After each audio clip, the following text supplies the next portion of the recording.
ದಕ್ಷಿಣ ಕನ್ನಡ ಜಿಲ್ಲೆಯಲ್ಲಿ ಭತ್ತದ ಕೃಷಿ ಕಡಿಮೆಯಾಗುತ್ತಾ ಬರುವ ಕಾಲಘಟ್ಟದಲ್ಲಿ ಯುವಕರ ತಂಡವೊಂದು ಸಮಾಜ ಸೇವೆಯ ಉದ್ದೇಶದಿಂದ ಭತ್ತದ ನಾಟಿಯನ್ನ ಮಾಡಿ ಗ್ರಾಮದಲ್ಲಿ ಗಮನ ಸೆಳೆದಿದ್ದಾರೆ.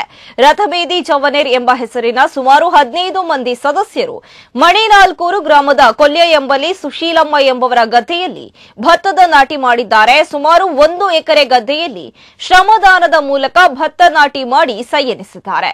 ಭತ್ತದ ಕೃಷಿಯ ಬಗ್ಗೆ ಅಷ್ಟೊಂದು ಅರಿವಿಲ್ಲದ ಈ ತಂಡ ಹಿರಿಯರ ಸಲಹೆ ಪಡೆದು ಯಾಂತ್ರಿಕ ಉಳುಮೆ ಮಾಡಿದ ಬಳಿಕ ಸ್ವತಃ ಯುವಕರೇ ನೇಚಿ ನೆಟ್ಟಿದ್ದಾರೆ. ಗದ್ದೆಯಲ್ಲಿ ಬೆಳೆದ ಬೈಹುಲ್ಲು ಸ್ಥಳೀಯ ಗೋಶಾಲೆಗೆ ಹಾಗೂ ಬೆಳೆದ ಅಕ್ಕಿಯನ್ನ ಸ್ಥಳೀಯ ಅನಾಥಾಶ್ರಮಕ್ಕೆ ನೀಡುವ ಉದ್ದೇಶದಿಂದ ಗದ್ದೆಯಲ್ಲಿ ಬೇಸಾಯ ಮಾಡಿದ್ದೇವೆ ಎಂದು ಹೇಳುವ ತಂಡ ಯಾವುದೇ ಪ್ರಚಾರದ ಹುಚ್ಚು ಅವರಿಗಿಲ್ಲ. ಗ್ರಾಮೀಣ ಭಾಗದಲ್ಲಿ ಕೃಷಿ ಉಳಿಯಬೇಕು ಮತ್ತು ಅದರ ಜೊತೆಗೆ ಸಾಮಾಜಿಕ ಕಾರ್ಯವಾಗಬೇಕು ಎಂಬುದೇ ನಮ್ಮ ಧ್ಯೇಯವಾಗಿದೆ ಎಂದು ಹೇಳುವ ತಂಡ ಗ್ರಾಮದಲ್ಲಿ ಮಾದರಿ ಕಾರ್ಯ ಮಾಡಿದ್ದಾರೆ ಎಂಬ ಮಾತುಗಳು ಕೇಳಿಬಂದಿವೆ.